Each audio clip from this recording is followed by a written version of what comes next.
Justice department ਨੇ ਕਹਿੰਦੇ ਵੀ ਜਿਹੜੇ ਡਾਕੂਮੈਂਟ ਸੀਜ਼ ਕੀਤੇ ਸੀ ਮਾਰ-ਆ-ਲਾਗੋ ਦੇ ਵਿੱਚੋਂ ਟਰੰਪ ਹੁਣਾਂ ਦੇ ਘਰੋਂ ਜਿਹੜੇ ਚੱਕੇ ਸੀਗੇ, ਉਸ ਨੂੰ ਉਹਨਾਂ ਨੇ ਰਿਵਿਊ ਕਰ ਲਿਆ। ਹੁਣ ਤੁਸੀਂ ਦੇਖੋ ਵੀ ਡੋਨਲਡ ਟਰੰਪ ਹੁਣਾਂ ਨੇ 180 ਤੋਂ ਵੱਧ ਜਿਹੜੇ ਡਾਕੂਮੈਂਟਸ ਆ, ਉਹ ਜਿਹੜੇ ਟਾਪ ਸੀਕਰਟ ਜਿਨ੍ਹਾਂ 'ਚ ਕਈ ਸੀਗੇ ਕਲਾਸੀਫਾਈਡ, ਵੱਖ-ਵੱਖ ਕਲਾਸੀਫਿਕੇਸ਼ਨ ਵਾਲੇ ਜਿਹੜੇ ਆ, ਉਹ ਬਗੈਰ ਦੱਸੇ ਮੂੰਹ ਚੱਕ ਕੇ ਜਿਹੜੇ ਉਹ ਨਾਲ ਚੱਕ ਕੇ ਲੈ ਗਏ ਸੀਗੇ। ਸੋ ਹੁਣ ਜੱਜ Aileen M Cannon federal district court ਦੇ ਜਿਹੜੇ ਸਦਰਨ ਡਿਸਟ੍ਰਿਕਟ ਦੇ ਹੈਗੇ ਨੇ ਫਲੋਰੀਡਾ 'ਚ, ਉਹਨਾਂ ਨੇ ਜਿਹੜਾ ਇਹ ਇਸ਼ਾਰਾ ਕੀਤਾ ਵੀ ਸ਼ਾਇਦ ਆਰਬਿਟਰਰ ਅਪੁਆਇੰਟ ਕਰ ਸਕਦੇ ਆ, ਜਿਹਨੂੰ ਸਪੈਸ਼ਲ ਮਾਸਟਰ ਵੀ ਜਿਹੜਾ ਉਹ ਆਖਿਆ ਜਾਂਦਾ ਆ, ਵੀ ਜਿਹੜਾ ਮਟੀਰੀਅਲ ਲੈ ਕੇ ਗਏ ਆ ਫੈਡਰਲ ਏਜੰਟਸ ਮਾਰ-ਆ-ਲਾਗੋ ਤੋਂ, ਉਸ ਨੂੰ ਜਿਹੜਾ ਉਹ ਲੈ ਕੇ ਜਸਟਿਸ ਡਿਪਾਰਟਮੈਂਟ ਨੇ ਰਿਸਪੌਂਡ ਕੀਤਾ ਸੀਗਾ ਵੀ ਉਹਨਾਂ ਨੇ ਕੰਪਲੀਟ ਲਿਸਟ ਜਿਹੜੀ ਉਸਦੀ ਉਹ ਬਣਾ ਲਈ ਆ। ਸੋ ਮੁੱਢਲੀ ਜਿਹੜੀ ਆ ਉਹਨਾਂ ਨੇ ਨਿਰੀਖਣ ਜਸਟਿਸ ਡਿਪਾਰਟਮੈਂਟ ਨੇ ਆਲਰੇਡੀ ਕਰ ਲਿਆ ਹੈਗਾ ਆ। ਸੋ ਕਲਾਸੀਫਿਕੇਸ਼ਨ ਰਿਵਿਊ ਜਿਹੜੇ ਉਸਦੇ ਉਹ ਚੱਲ ਰਹੇ ਹੈਗੇ ਆ। ਸੋ ਅਟਾਰਨੀ ਜਨਰਲ ਜਿਹੜੇ ਮੈਰਿਕ ਗਾਰਲੈਂਡ ਆ, ਉਹ ਡਿਪਾਰਟਮੈਂਟ ਲੀਡਰਸ ਦੇ ਨਾਲ ਇਹ ਸਲਾਹ ਕਰ ਰਹੇ ਆ ਵੀ ਇਹ ਜਿਹੜੇ ਡਾਕੂਮੈਂਟਸ ਆ ਉਹਨਾਂ ਨੂੰ ਕੀ ਅਨਸੀਲ ਕੀਤਾ ਜਾਊਗਾ, ਦਿਖਾਇਆ ਜਾਊਗਾ ਕਿ ਨਹੀਂ।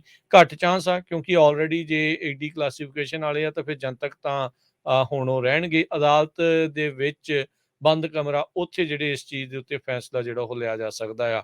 ਹੁਣ FBI ਦੀ ਇਸ ਰੇਡ ਦੇ ਵਿੱਚ ਇਹ ਦਾਅਵਾ ਸੀਗਾ ਅਬਸਟਰਕਸ਼ਨ ਜਿਹੜੀ ਆ ਉਹਨਾਂ ਦੇ ਦੁਆਰਾ ਕੀਤੀ ਗਈ ਆ, ਤੇ ਇਹ ਚੀਜ਼ ਆ।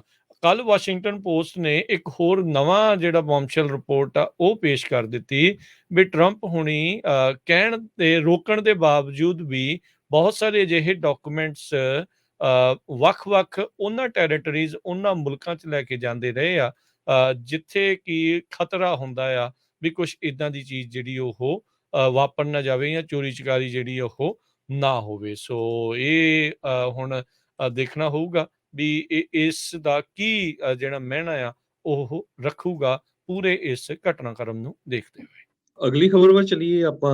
ਯੂਕਰੇਨ ਦੇ ਸੰਬੰਧ ਦੇ ਵਿੱਚ ਪਿਛਲੇ ਕੁਝ ਹਫ਼ਤਿਆਂ ਤੋਂ ਯੂਕਰੇਨ ਦੇ ਵਿੱਚ ਜੋ ਜ਼ੈਪੋਰਿਝਿਆ ਐਟੋਮਿਕ ਪਾਵਰ ਪਲਾਂਟ ਆ, ਉਹਨੂੰ ਲੈ ਕੇ ਕਾਫੀ ਚਿੰਤਾ ਦਾ ਵਿਸ਼ਾ ਪੂਰੀ ਦੁਨੀਆ ਦੇ ਲਈ ਬਣਿਆ ਹੋਇਆ ਆ ਵੀ ਪਤਾ ਨਹੀਂ ਕਿਹੜੇ ਟਾਈਮ ਉੱਥੇ ਐਕਸਪਲੋਜ਼ਨ ਹੋ ਜਾਏ। ਇਸ ਟਾਈਮ ਜ਼ੈਪੋਰਿਝਿਆ ਐਟੋਮਿਕ ਪਾਵਰ ਪਲਾਂਟ ਆ, ਉਹ ਰਸ਼ੀਆ ਦੀਆਂ ਫੌਜਾਂ ਨੇ ਆਪਣੇ ਕਬਜ਼ੇ 'ਚ ਲਿਆ ਹੋਇਆ ਆ। ਇਹ ਪਤਾ ਚੱਲਿਆ ਆ ਵੀ UN ਨਿਊਕਲੀਅਰ ਵਾਚਡੌਗ ਦੀ ਇੱਕ ਟੀਮ ਉਹ ਜ਼ੈਪੋਰਿਝਿਆ ਐਟੋਮਿਕ ਪਾਵਰ ਪਲਾਂਟ ਨੂੰ ਚੈੱਕ ਕਰਨ ਜਾ ਰਹੀ ਆ, ਕਿਉਂਕਿ ਸੇਫਟੀ ਦਾ ਬਹੁਤ ਖਤਰਾ ਹੈਗਾ ਵੀ ਕਿਤੇ ਚਰਨੋਬਲ ਵਾਲਾ ਜਿਹੜਾ ਹੋਇਆ ਸੀ 1986 ਦੇ ਵਿੱਚ ਐਕਸਪਲੋਜ਼ਨ, ਉੱਦਾਂ ਦੀ ਗੱਲ ਨਾ ਹੋ ਜਾਏ। ਉਸ ਟਾਈਮ ਤੇ ਪਤਾ ਹੀ ਆ ਵੀ ਹਜ਼ਾਰਾਂ ਦੇ ਹਿਸਾਬ ਨਾਲ ਲੋਕਾਂ ਦੀ ਮੌਤ ਹੋ ਗਈ ਸੀ। ਸੋ ਕਿਸੇ ਤਰ੍ਹਾਂ ਦਾ ਡਿਜ਼ਾਸਟਰ ਨਾ ਹੋ ਜਾਏ। ਇੰਟਰਨੈਸ਼ਨਲ ਐਟੋਮਿਕ ਐਨਰਜੀ ਏਜੰਸੀ ਦੇ ਡਾਇਰੈਕਟਰ ਜਨਰਲ ਰਾਫੇਲ ਗਰੋਸੀ ਉਹ ਹੁਣ ਜ਼ੈਪੋਰਿਝਿਆ ਪਲਾਂਟ 'ਚ ਆਪਣੇ ਹੋਰ ਸਾਥੀਆਂ ਦੇ ਨਾਲ ਇੰਸਪੈਕਸ਼ਨ ਕਰਨ ਜਾ ਰਹੇ ਹੈਗੇ ਆ।